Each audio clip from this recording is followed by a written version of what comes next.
Well, good morning everyone, and welcome to the Sabi Sands. As you can tell, we have got lucky, and this is a young male leopard that we've been watching for the last 3 days. He's busy finishing off the remains of a duiker kill, and he caught this duiker yesterday morning.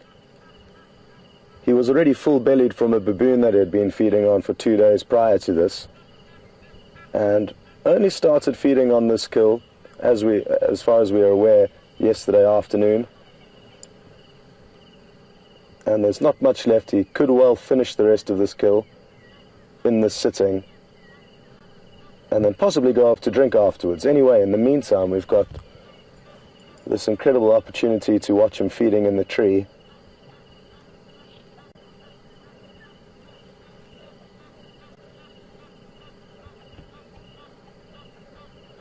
And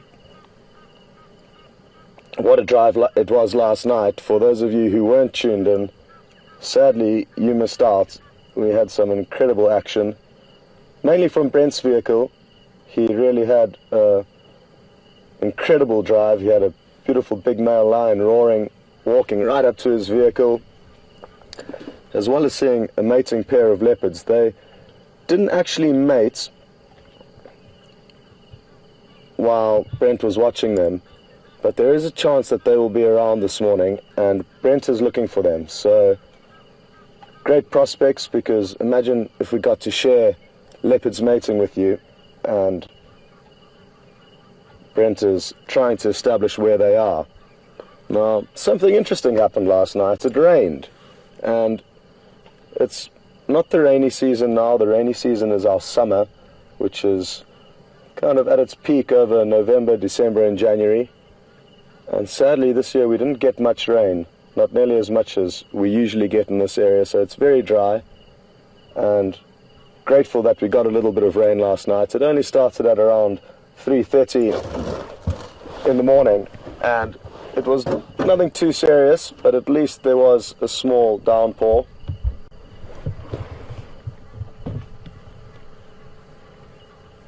And as VM is showing you, you can see a few little droplets of water on the edge of this little guarri branch. So great for the vegetation that we got a little bit of rain, but it's going to make Brent's job a little bit more difficult following tracks. The rain may have washed away any sign of animals moving in a particular area. But on the same token, it will also mean that if Brent does find tracks now, he'll be able to establish that they are after the rain or before the rain. And that would obviously give him a much better indication of how fresh they are. It stopped raining at about 5 o'clock, so about an hour ago. And just thought I'd keep you updated on that. Now, I'm wondering if we can reposition slightly. He has been moving around, but our view is not very good from here, so it might be worth us trying to get another angle. I'm not convinced it's going to work, but we are going to give it a bash.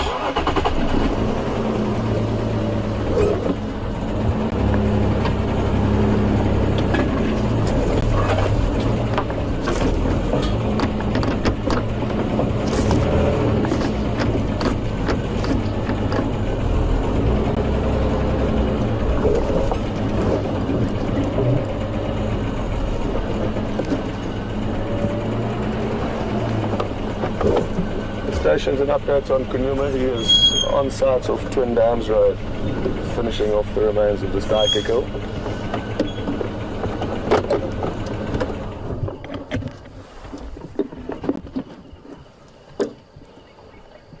So like I said, I'm not sure how much better this is, but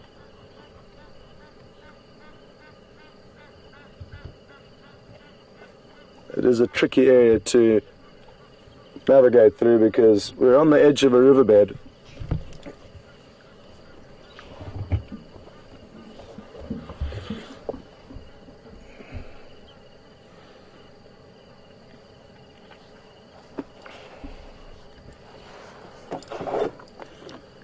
Copy, thanks Nikki. And I must say a huge thank you to all of you that sent through information regarding this leopard. There is a waterhole about a quarter of a mile away from where we are now, and there's actually a live camera that monitors that waterhole for 24 hours a day, and we actually followed him to the waterhole last night towards the end of drive and watched him drinking. And would you believe it that Nikki came through on the radio and said, "Scott, Brent's actually got not one but two leopards drinking, so sadly your one leopard drinking is going to be out-trumped." And that just shows how lucky we've been over the last few drives, and especially yesterday. So we did watch him drink at Vuyatela Dam, and that was at around 7 o'clock last night, and he stayed there until 11:30 before he wandered back to the kill. So thanks so much for that information to all of you that sent through, because it really is interesting to know these little bits of information to get a better understanding of these animals' habits. And that waterhole camera certainly helps us with not only that, but also helps us to find these animals very often from your updates.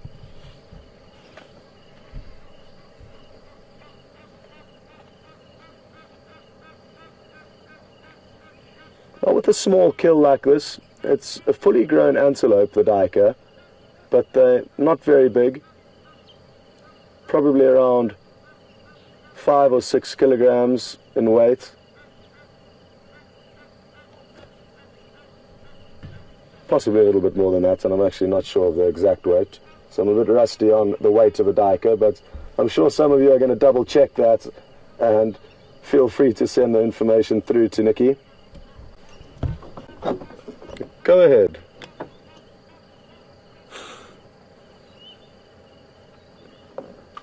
Good morning. There was tracks of 2 Mafazi and Gala around quarantine. Brent has followed up there but hasn't had any luck. The tracks were before the rain, and I'm with Kunyuma. He is on site feeding on the remains of this bamba. There's probably about 10% left.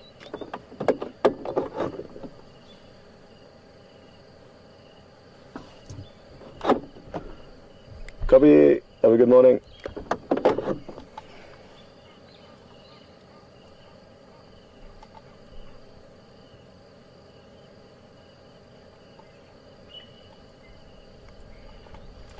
So, apologies, but it's important to keep all of the vehicles updated on the radio network, and there are a multitude of other vehicles also exploring this area with us, and we all share information, which is critical for us to increase the amount of sightings we have and make sure we all check different areas, because it is a very large space that we are exploring here, and the radio is critical for us to be able to do that properly.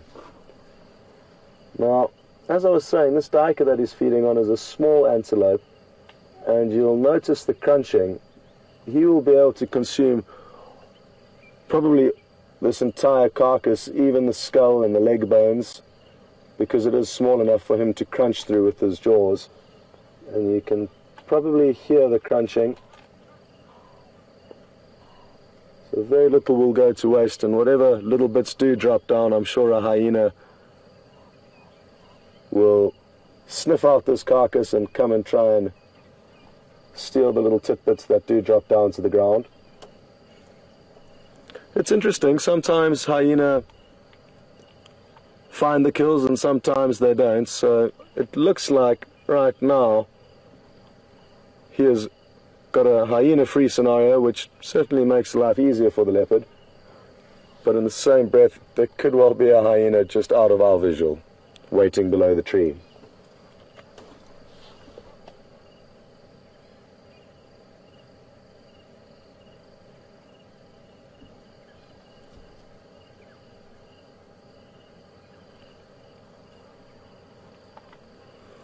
We've just got a question through from Tess in Ohio. Good morning, Tess, and welcome. Tess is interested to know whether the rain that we had last night will change the movements of various animals. And I don't think last night we got enough rain to influence the movements of animals. If it rains strong enough in certain areas and therefore affects the vegetation, and therefore food for herbivores, animals may move from one area to another in source of food, and that is typically what drives animals to move large areas in search of food. So unless the rain had significant effect on the actual vegetation, it wouldn't likely cause the animals to move. And we did get a very small amount last night, so I don't think we'll be noticing any large changes. But time will tell, and hopefully there will be an influx of wildebeest and zebra onto our property. But there's nothing to guarantee that, and a lot of the wildebeest and zebra that were around during our summer rains have now moved off to other areas.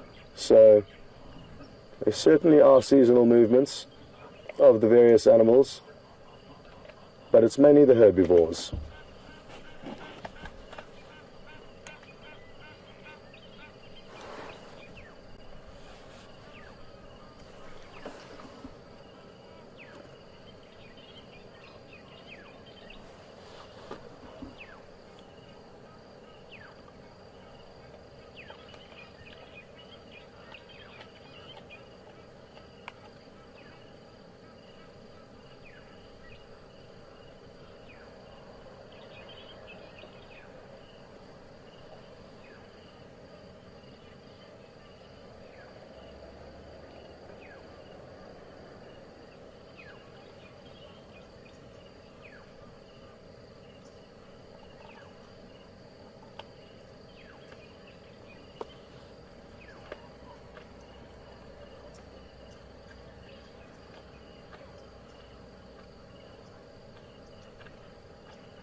Oh, sorry, Vin. Oh, well, we've got some more interesting information through, and this was sent through from Diane about some scenes that were captured last night at the waterhole camera. And thanks so much for sending this through, Diane. Diane mentioned that there were hyena around the dam, but luckily for this leopard, they were too far away from this kill, and maybe the wind was not blowing in the favorable direction for them to smell the carcass, and therefore they left Kunyuma alone. Now, even though he is up a tree now and the kill is safe there from hyena, they cannot climb up the tree, and very few of the leopard's competition or other predators can climb nearly as well as it. Lion may try to, but are not very skilled at climbing. So he is entirely safe up there, but what does happen from time to time is while they are feeding, they may drop a portion of the kill or potentially the whole kill. And if a hyena is waiting below, that would mean that they would lose the kill. Not always. A very large male leopard may be able to ward off hyena and chase them away, but he is not quite there yet. And it was actually just 2 days ago that Brent had an incredible sighting of the same leopard trying to chase off a hyena. He tried on 2 attempts, and on both attempts he ended up putting his tail between his legs and running off. So that specific hyena was dominant over the leopard in this specific event, but you may find that it differs between different hyena, and I'm very sure that this leopard, since it's grown up, has had a large amount of encounters with the hyena that move through this area and probably knows them all individually.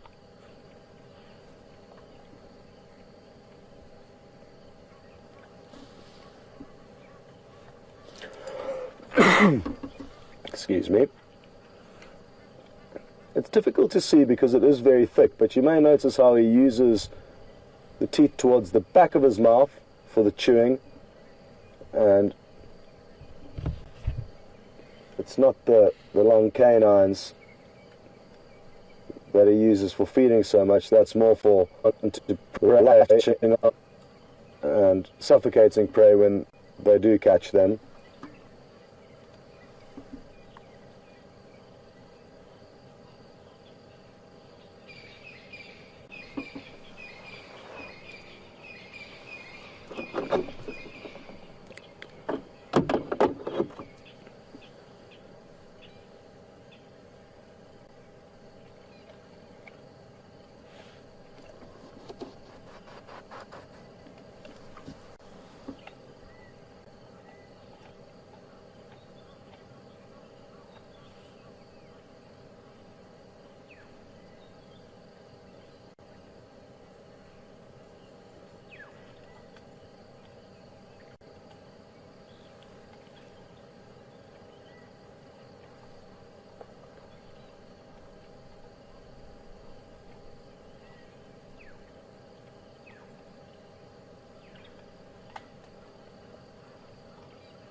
We've just got a question through from Roberta, and she's interested to know if I've ever seen a leopard fall out of a tree.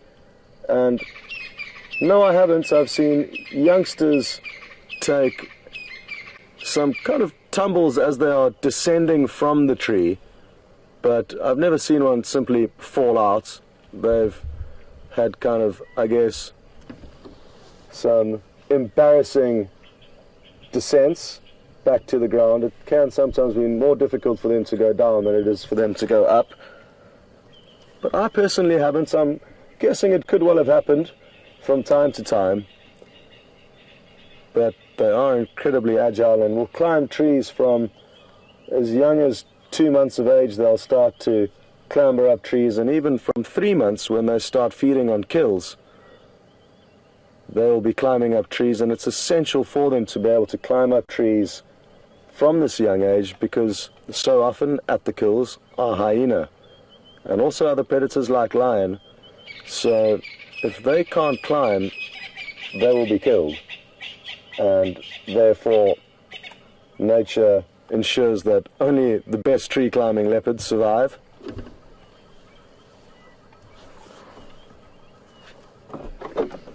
Aubrey, morning. You're more than welcome to join me here. There's a decent visual of him up the tree now, just finishing off this bumper.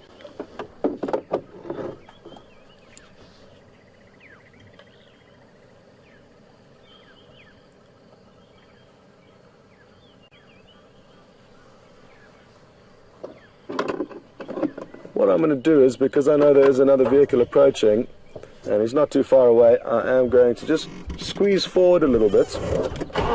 That way it'll give us a different angle and perspective, and it'll also just make sure that there'll be enough space for Aubrey to also get a view.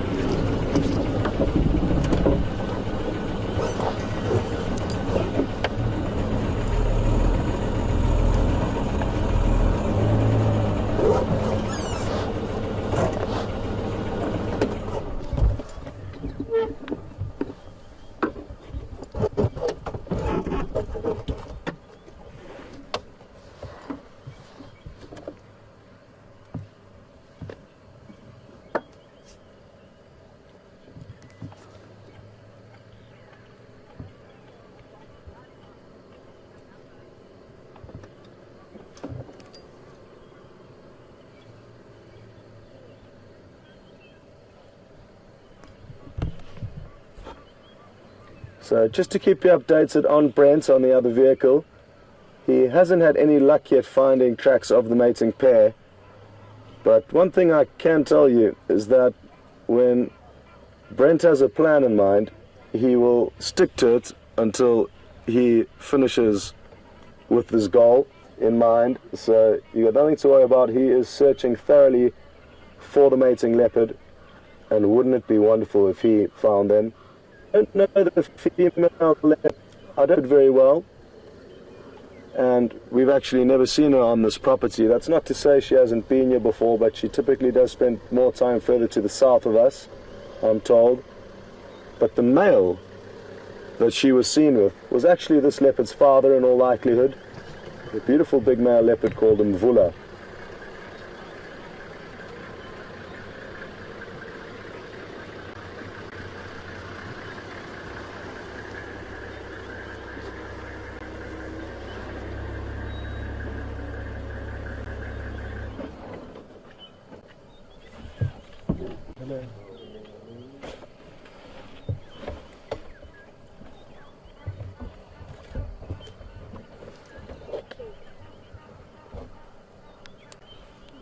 We've just got a question through from Louise on Twitter.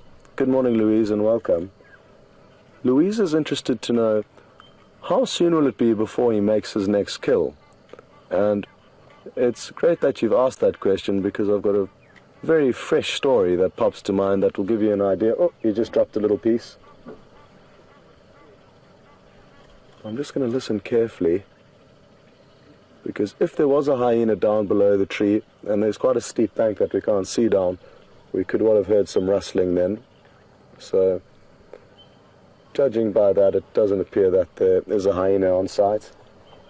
But back to Louise's question, it was yesterday morning that, or probably late 2 nights ago, that the same leopard finished off a baboon kill that he had been feeding on. He fed on it for 2 days, and even though his stomach was full and he was simply moving out of that area, he came across this duiker first thing yesterday morning and managed to catch it. So it had a full belly and still took that opportunity to catch another prey.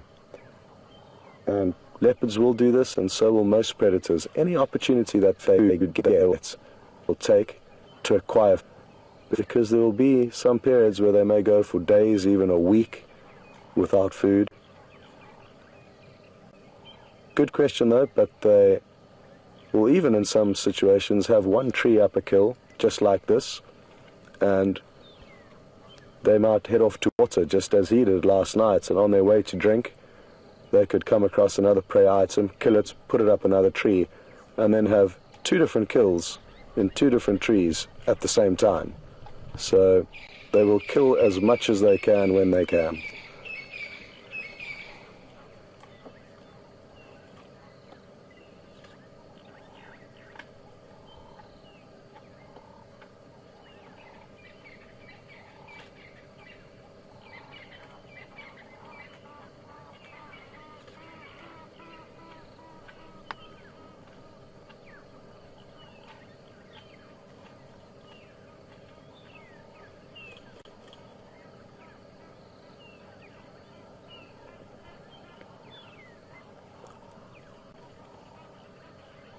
We've just got a question through from Riley. Morning, Riley, and welcome.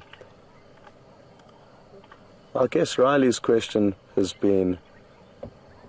stemmed from the fact that there was a mating pair of leopards seen last night, and that's exactly what Brent is looking for this morning.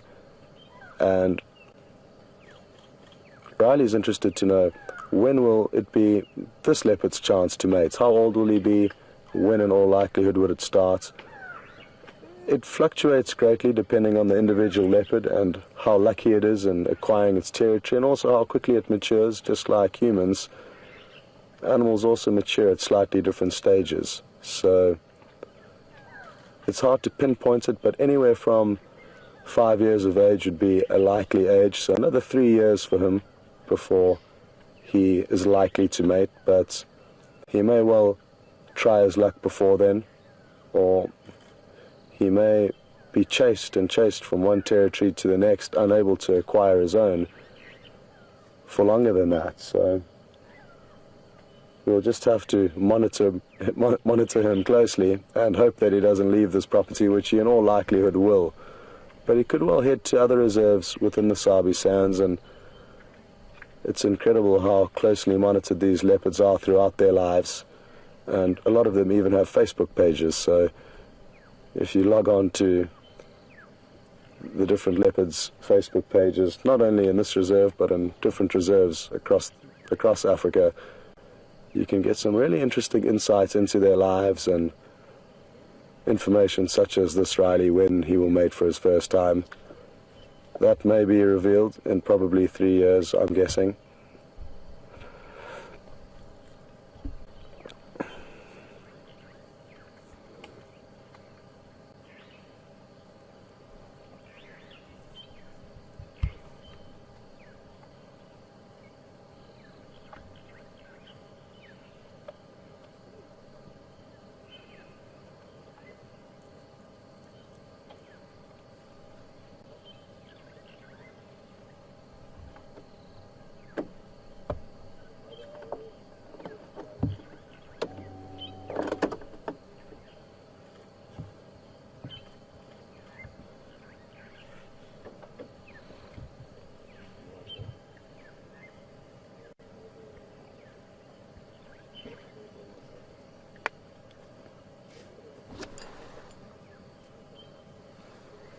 Well,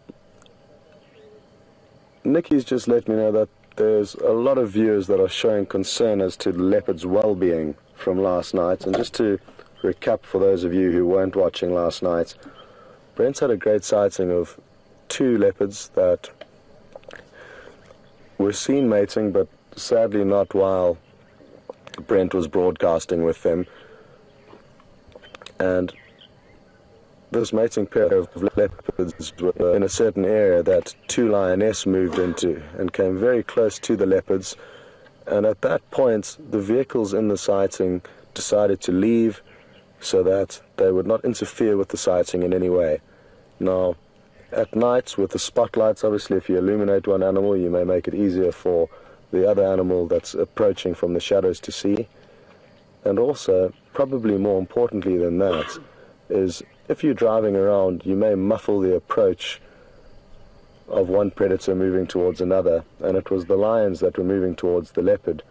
So if the leopard were lying there and the vehicles were driving up to them, they wouldn't hear the footsteps of the lion, and it could therefore be ambushed. And that is why Brent and the other ranger in the situation decided to extract themselves and let nature take its course.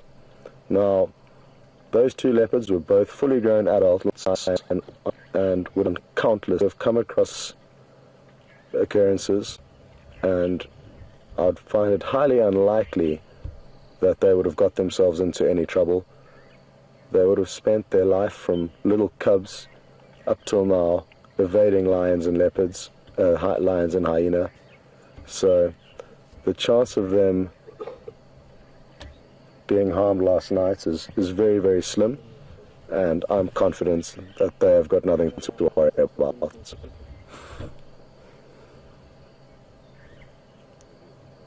That's not to say, of course, occasionally leopards do get caught out and will be killed by lion, and it's very easy for even a single lion to kill a leopard. They're far larger than them, and when there's two lion or more, it can be a completely unfair match. So occasionally it does happen, but it's very rare, and especially with adult leopards. It's more common with young and inexperienced cubs.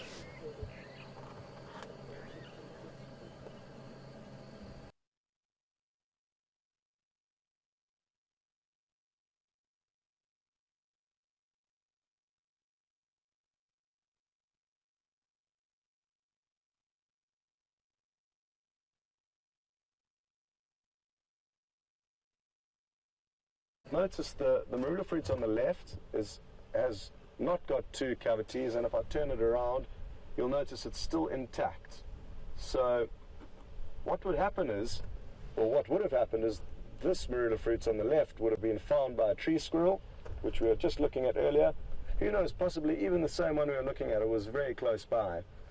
And the squirrels have got perfect teeth designed to be able to open this woody cap, which is actually really difficult to do even for us as humans, but what I can assure you is that the nut that is found within there is absolutely delicious. It's quite small though. I mean, this nut that we're looking at is half the size of a golf ball, so that gives you an idea of how small the little nut is within the seed.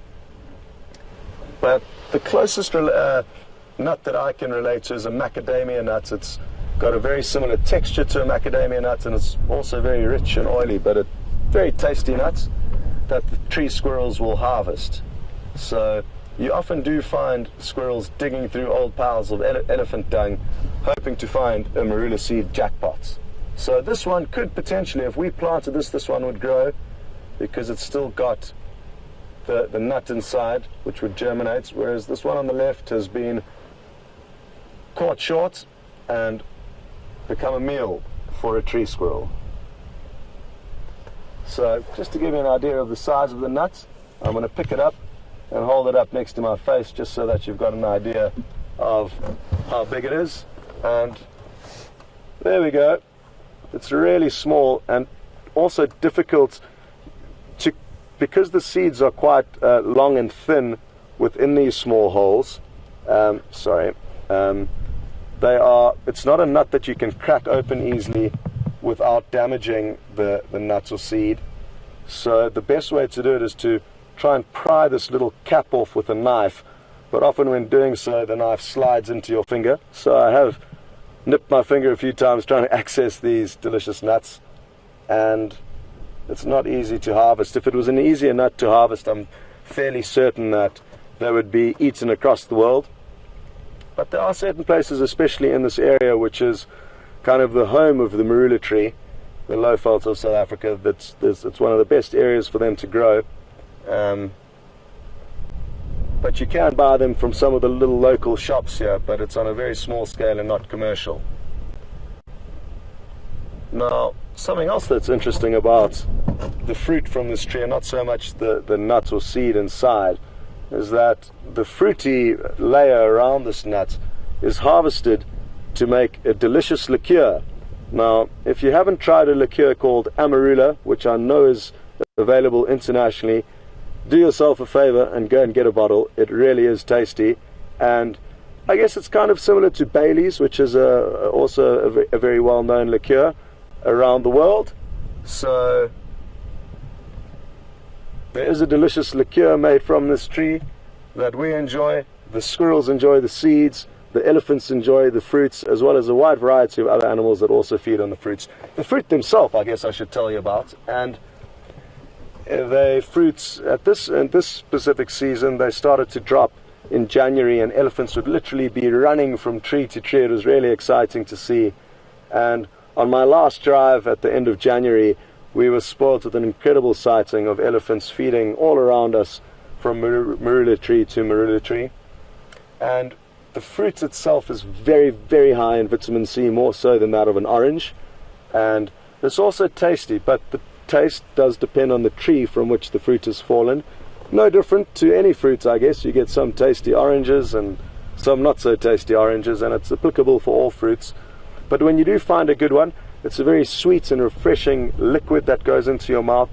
There's not much flesh or very little flesh that you can actually feed on and chew on. So you just basically perforate the skin and squeeze the hard seed into your mouth that's covered in a layer of kind of fibrous flesh that you just suck on and then spit the seed out. But it's really high in vitamin C, really tasty, and the local people will also use it to make a homebrew beer. So it's got a lot of wide juices, and that's all from one tree, the marula tree. It's an iconic tree of this area, and we so often see leopards sleeping in them. It's probably the leopard's favorite tree, so I guess it's a tree that was worth letting you know a little bit more about, and I hope you enjoyed our little chat about the different artifacts. Now, what I think I'm going to do is I'm going to go and look for some more artifacts, and what I'll do in the meantime is also try and open this other nut and get the seed out to show you. So that is what I'll do, but let's go back to Brent and get a little update from him, because I'm sure a lot of you are interested in finding out how things are going. But I've just got a message from Nicky saying he's off the vehicle snooping around on foot. But he is just coming back to the vehicle, so what a perfect time to get an update for him on what happened and how his little exploration was on foot. We'll catch up with you a little bit later.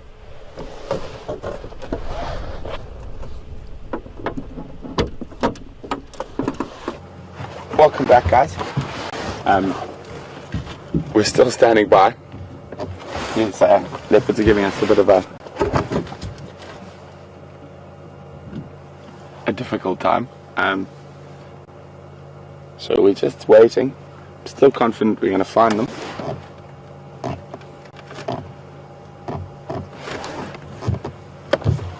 I think time-wise we are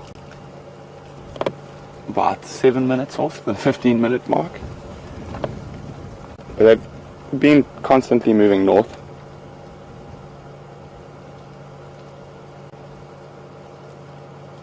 And thankfully now there's another vehicle quite close by. So we've narrowed the search area. So he's standing by just in front of us. We're standing by here. So between the two vehicles we should, in theory, hear them and find them. As leopard honeymoon goes.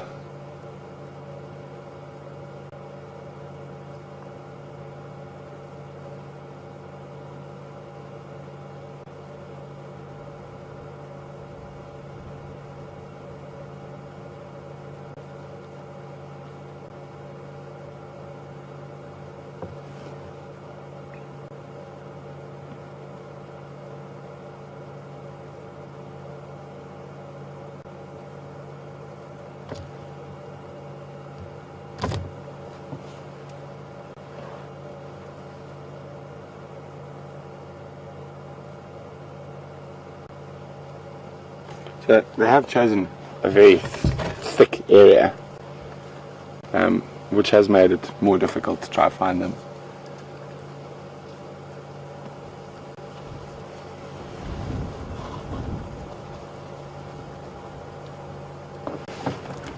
Remy, I hope you're checking the road behind us in case they just appear. Good idea.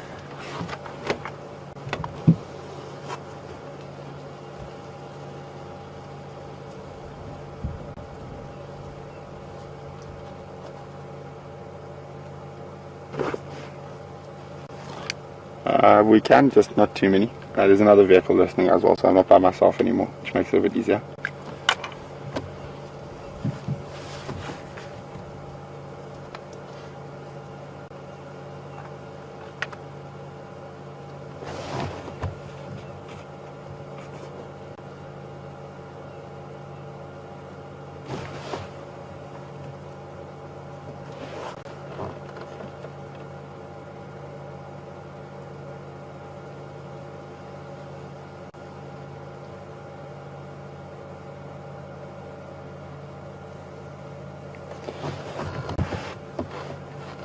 Good morning, Frederick, from Gauteng, South Africa.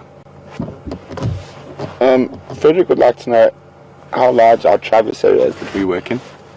It's about 1,500 hectares is the area that we are allowed to drive in. The whole Sabi Sands Game Reserve itself is 60,000 hectares.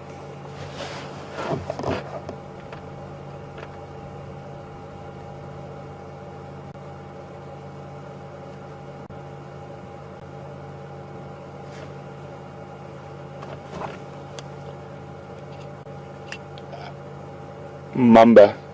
There's two vehicles standing by on Mumba, maybe at Mumba Drakensberger Junction.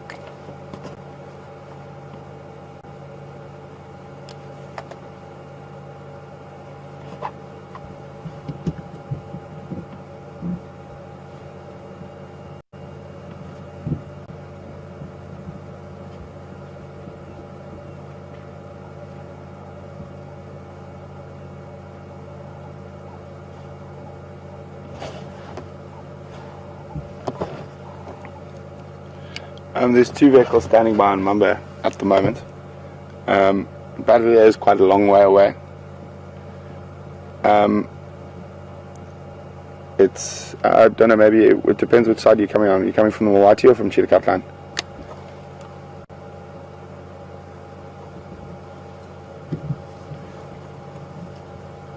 Maybe Drakensberger Junction with Mumba.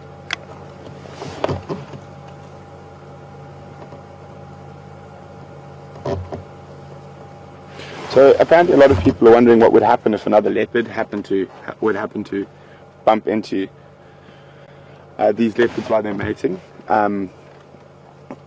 It's difficult to say. I know last night we did get information that Karula actually watched them mate and did nothing.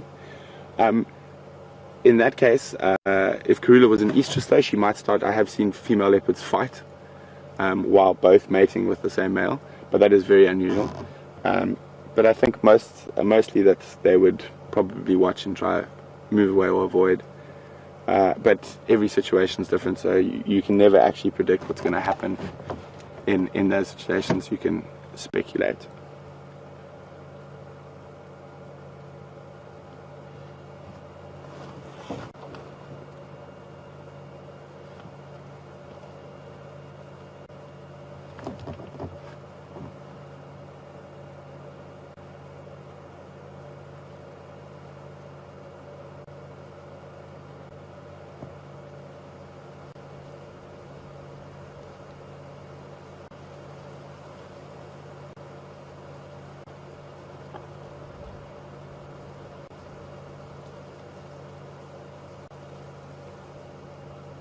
Wind's picking up a little bit, which can make it a little bit more difficult to hear. But thankfully now there's another two vehicles in front of us, so between one of the three vehicles we should hear something.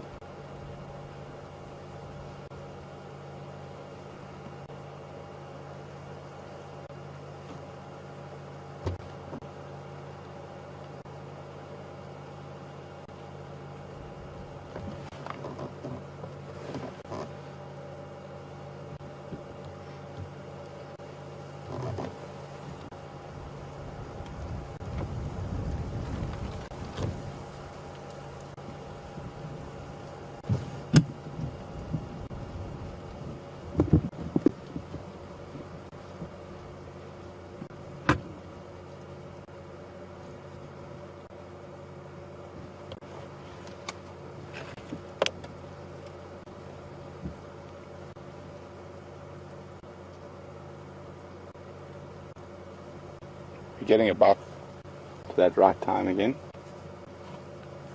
since the last audio.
Copy, thanks. We'll give it a minute or two.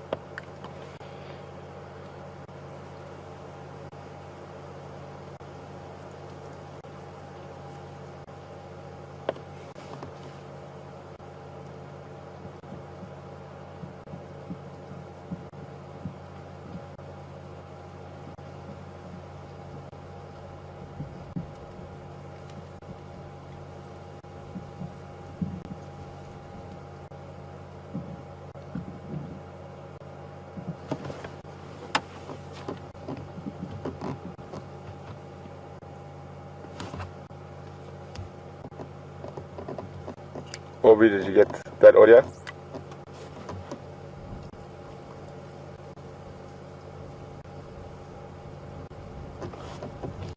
Yeah, they've moved quite far since the last audio. North into the block. They sound like Kashan into this block.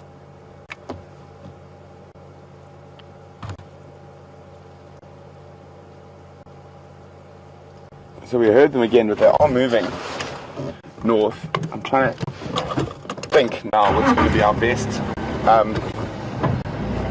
way to follow up, but I don't know if anyone was with us when we followed quarantine through this block, and that's when we had a leopard to see. To try drive randomly in there, I think is going to be quite difficult. So what I'm going to do is I'm just going to, this is so hard. Let me just think for a bit. I'm going to hand over to Scott, see what other antics he can come up with, and then we will see you again just now.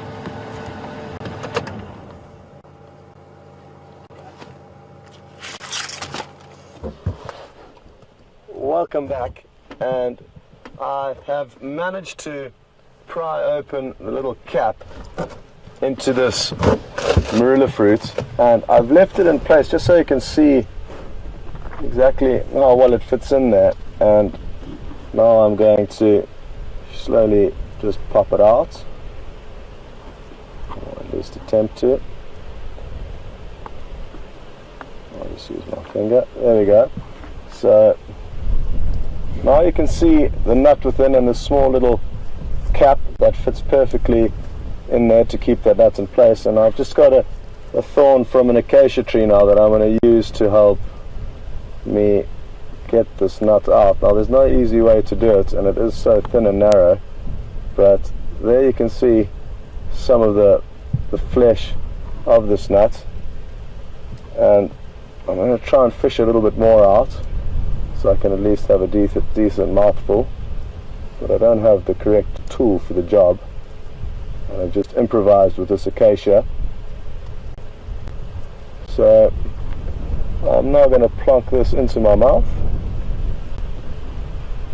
and let you know what it tastes like. So it really is just a tiny little taster. And with the right tool you can get a bit more of this nut out, but it gives you an idea of how small it is and therefore why it is difficult to kind of commercially sell these and buy these. If they were bigger, they certainly would be on the market.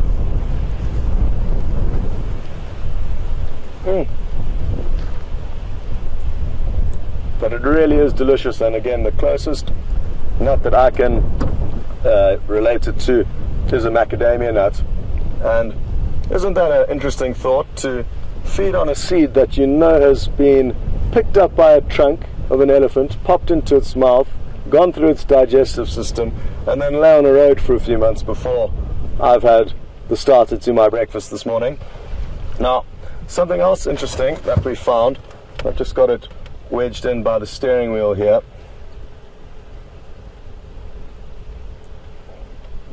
is the small nest of an insect. And the specific insect that made this nest is called the praying mantis, which is quite a well-known insect, and I'm sure a lot of you do immediately have a picture that springs to mind of what a praying mantis is. But if you don't, it's worth looking up. It's a really interesting insect, predatory insect that hunts down prey, and this is its nest. And insects who make nests like this, they are also termed as oothicas, is the more appropriate term, and it essentially feels like polystyrene.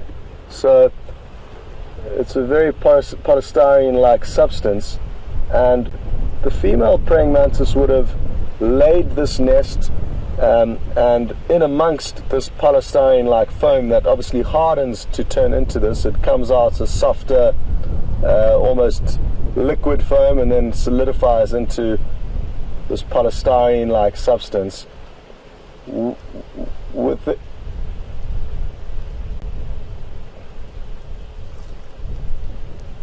within this ootheca would have been multiple eggs, not just one, of the praying mantis larvae.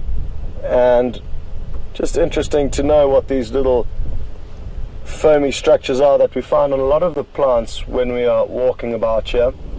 So interesting just to note the different ways that animals do nest and lay eggs. A lot of insects you'll find will lay their eggs on certain animals that they may have killed, and what would happen then is that once the insect hatches, kind of similar to the gore midge and gore wasp that I was speaking about earlier, that their parents will lay them in a situation where they know as soon as they hatch they're going to have something to feed on. And what a great way, obviously, to ensure the successful upbringing of your youngsters, especially if with insects a lot of the time the adults will not be present.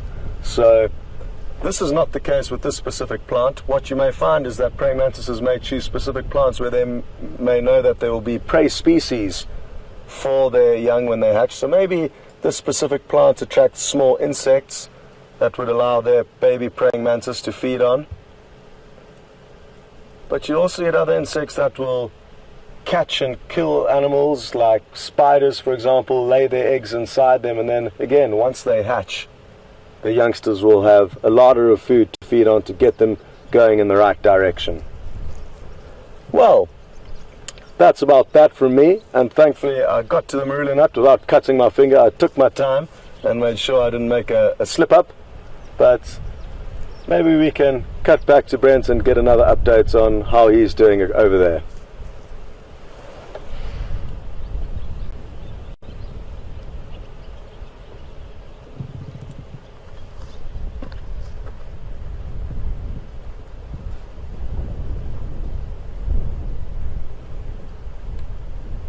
Okay, well, it appears that Brent is off the vehicle again, snooping around, so he still hasn't had any luck. But what I can assure you is that he's done a great job this morning, and that's because he's been one of the few vehicles that's actually intently stayed in that area, trying his best to find those animals. A lot of people came as soon as they heard there was a bit of action, and now have moved off and left Brent all alone to try and do that, although I think another vehicle has come into the area to help him. So sadly he hasn't had much help, but at least he does have a good idea of where they are. and they will be mating hopefully for 3 to 5 days, and we presume they only started last night. Judging from their behavior, it seemed and appeared like it was the early stages of mating as opposed to the latter, and there's a chance that they'll be around for 3 to 5 days, maybe not on our property, but at the moment they kind of are in the central position within Juma, and great prospects for this afternoon. Hopefully they may have moved into an area that's easier to drive in, not as thick, and like I say, there are still very good prospects for this afternoon, even though this morning he hasn't had any luck. So anyway, he is ready to give you an update of what's been going on there for the last few minutes, and we will catch up with you a little bit later.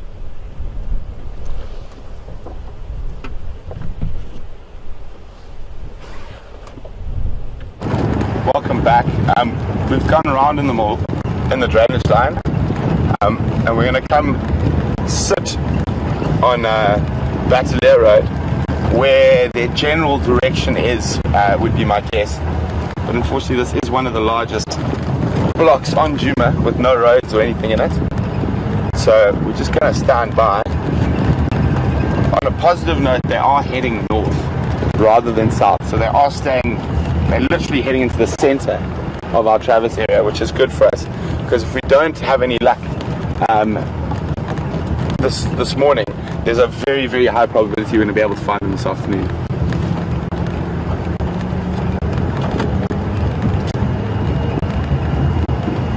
So,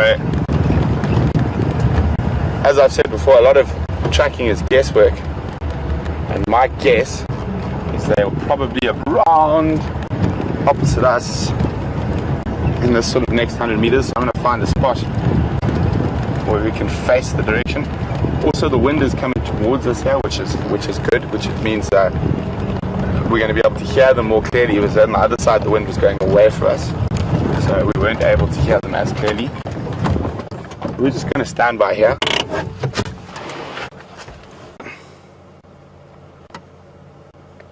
And if you zoom in on that tree directly in front of us, the one that's fallen down.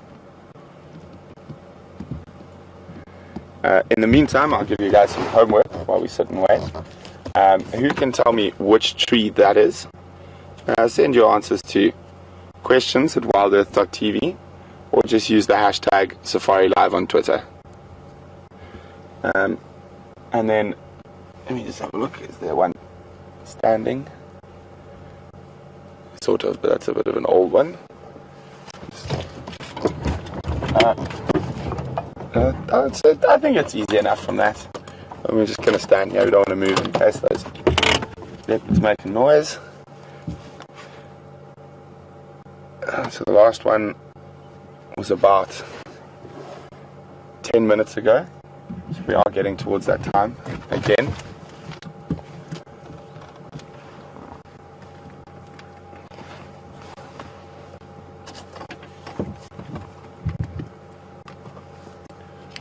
Aubrey coming.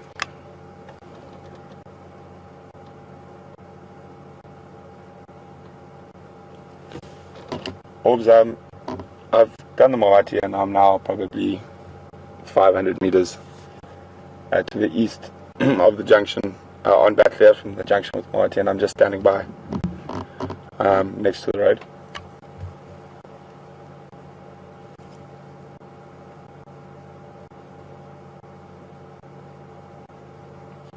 Copy, thanks.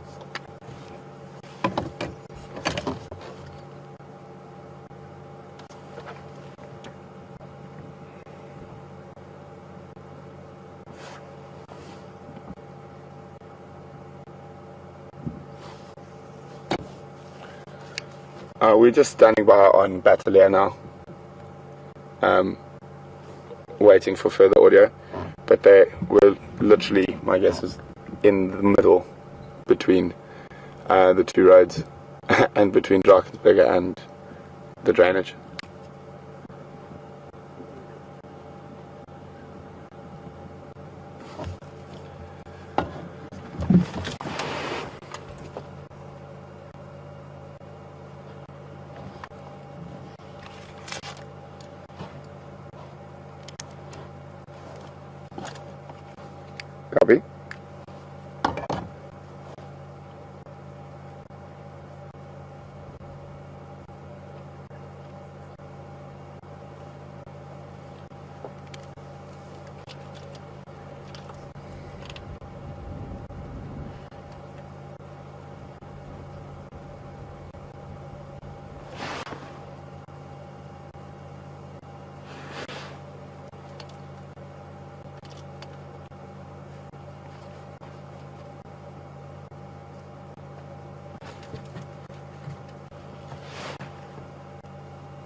Stay firm.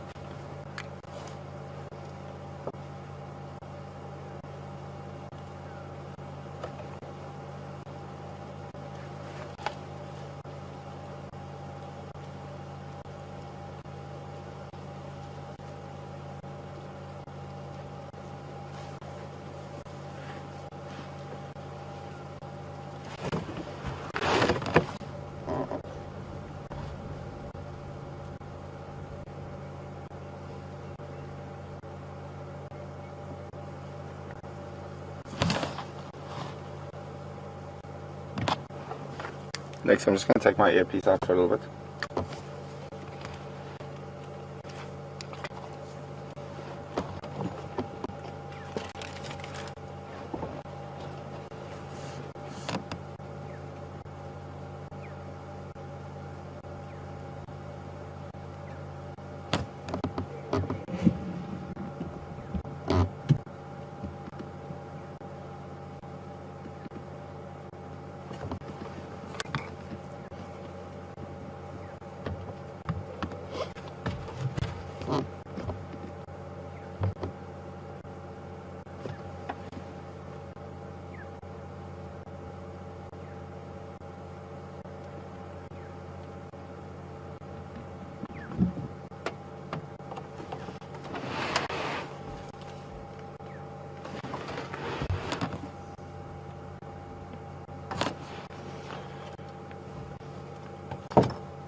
I'm just going to stand away from the vehicle so I don't hear the filming equipment, just in case.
The wind's making it very difficult. So I don't know, you all saw me doing that funny thing with my ears. Just try it and you can actually see how much more you can hear. It's very, very effective. So if you put your hands behind your ears and you cup it, you catch a lot more of the sound. That's why things like kudus have got big ears and that also helps them to catch a lot of the sound. But this wind is making life incredibly difficult at the moment. But I think they're still very deep in this block. I'm not sure if we're going to have any luck with them this morning. Oh, did you hear them again? Yeah. Hey, they fumbled today. Okay, so Aubrey's heard them. They've somehow got between the three of us waiting on this road. So we're going to follow Aubrey.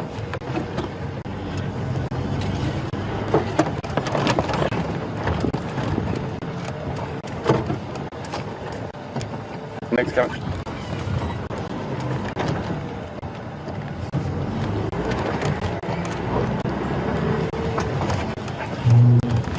Next, we just heard the man, sounds very close.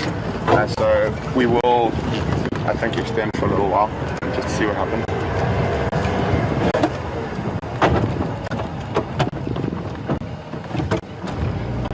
I know a little trick from. I've been down here when we were with Kunyuma, So a little shortcut to get to the other side. I actually came through here with Brian.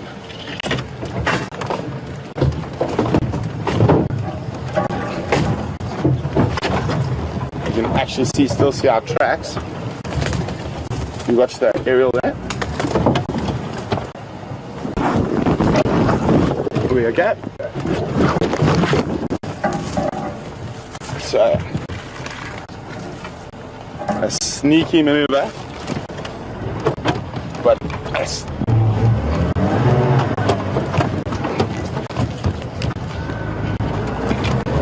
so this is the same drainage line we're crossing now, where, oh, sandy, where we found Kunyuma on a bushbuck kill. Whoa. It's got a bit sandier than the last time I was here. I think we're going to need a bit of a run up.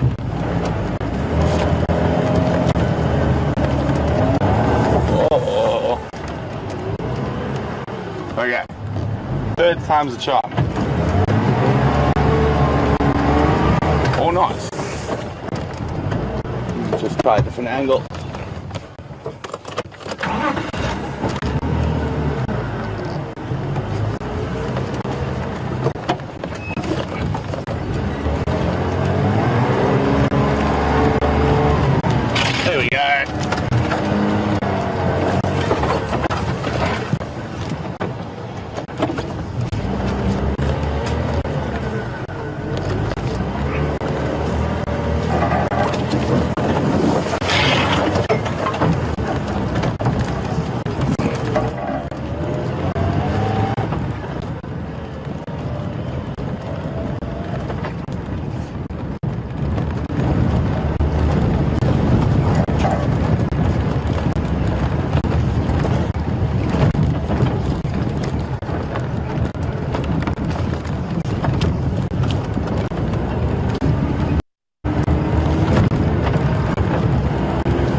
They're moving into slightly more open areas.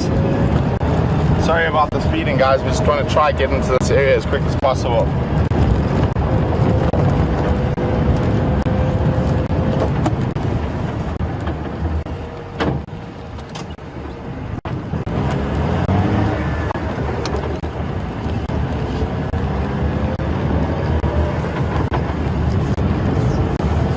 Keep a close look out, Romeo.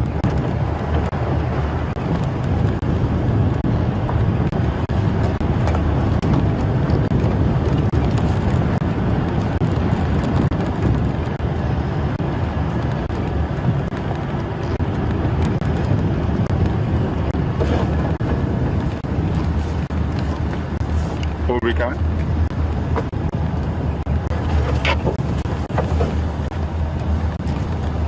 Aubrey, where would you have guessed those Ingwe were?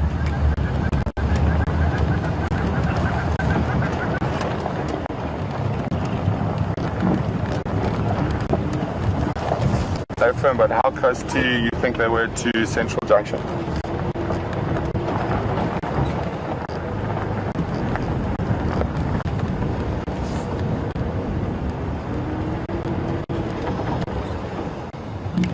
Thank you.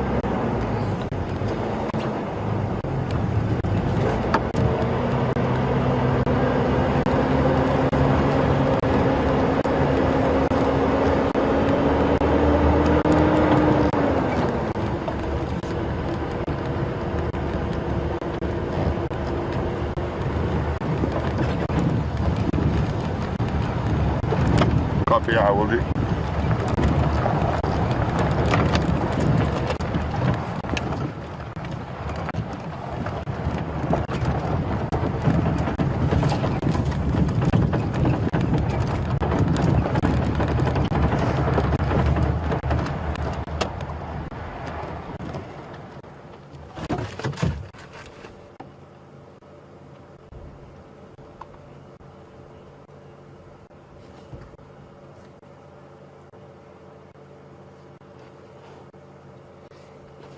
Guys,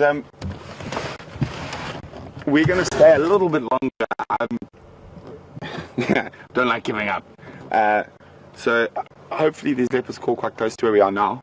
But I understand that some of you guys, thanks for coming, and we really appreciate you guys watching us. For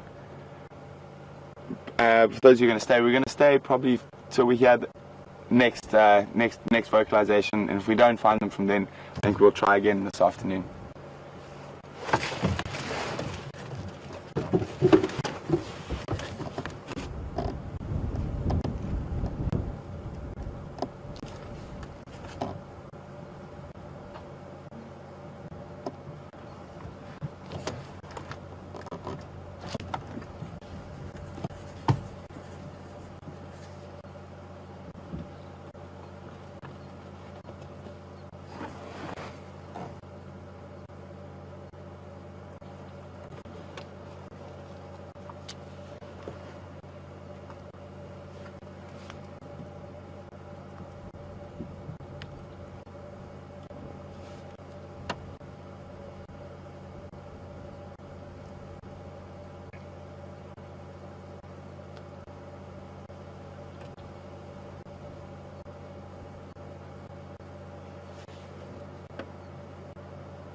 Come on, leopards.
It's getting about the right time again for them to vocalize.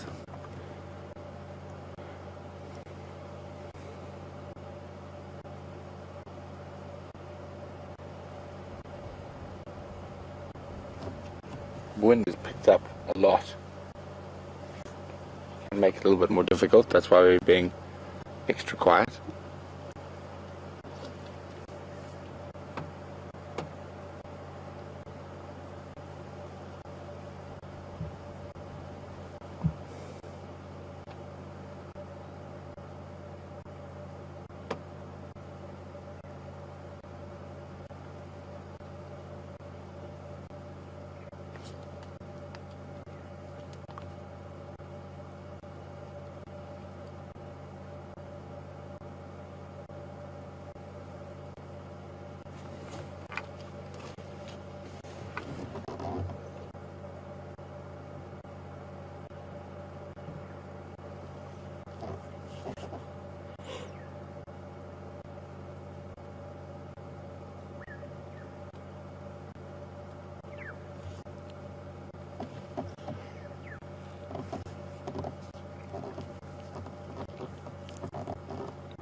I do.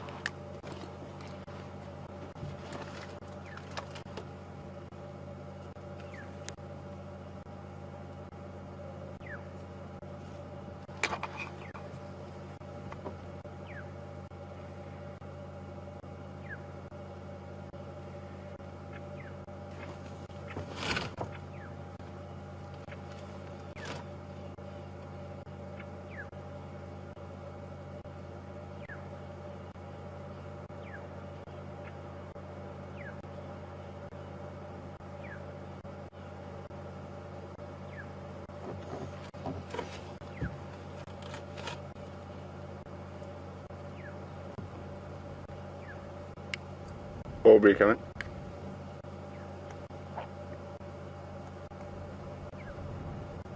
Anything further than 4?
So nothing yet, guys.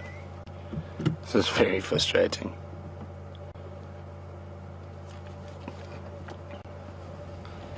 Unfortunately, I think we're going to have to leave the area. We have to go fetch Scott and try get jigga sorted out for this afternoon. So we're going to have to move. I will keep listening to the radio, but we're definitely going to come look for them this afternoon. So from Romeo and myself and Nix and Scott and Vim, we wish you all a really, really happy Easter, and hopefully when we get back this afternoon, we'll have a little bit more luck than we did this morning. So until the next drive, we look forward to seeing you then. Bye.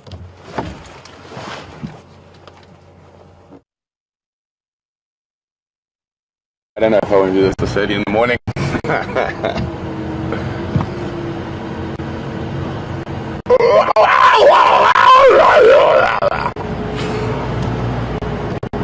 And we'll even sometimes hit one another, and the sound goes something like this.